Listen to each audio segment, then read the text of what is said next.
some of you are still just trading location.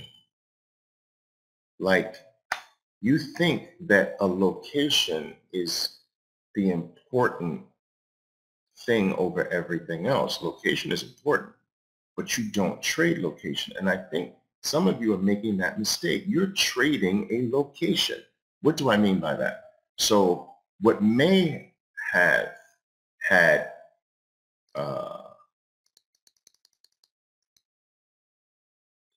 Laura saying, why is that bounce? Isn't that bounce near the 200? But you don't, some of you would just buy just because the stock drops to the 200. That's trading a location, but you don't trade a location, you trade a stock. So if you start to get that, if you start to get that confused, and you start to leave the idea that I trade the stock and you go to I trade the location, you're going to be a losing trader. Locations don't work by themselves. It depends on how and from where this gets to the 200, whether this becomes a play or not. All right. So if this dropped violently to the 200 and then bounced, that's a shortable bounce. All right. Because of the violent nature of the drop. But if it did this instead, check this out.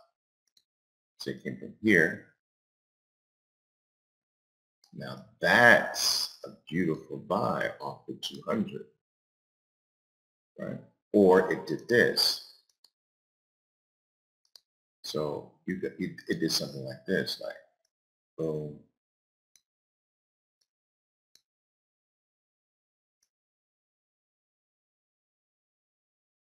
That can be a nice little buy. But if you just drop straight down to the 200 violently, even the bounce, even that bounce is shortable. You know?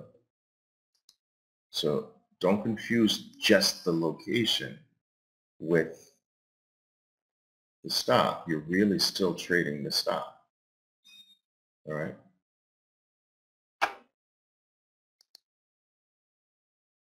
Um,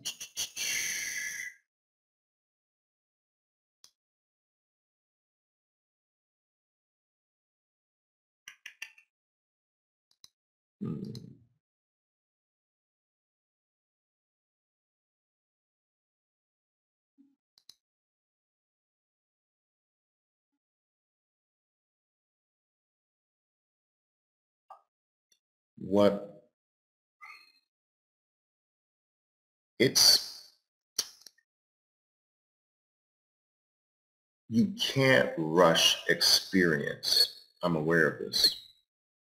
You need experience, guys, but you can't rush that part.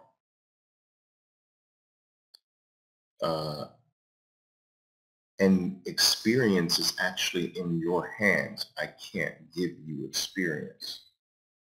I can give you knowledge so that you can take that knowledge into your experience building period, right? And you can make sure your experience building period is the most productive, is producing the growth that it's supposed to be producing. But I can't give you experience. That's in your hands. But what gets a lot of developing traders are the exceptions. And I want to make sure you don't fall victim to the exceptions. So if I tell you that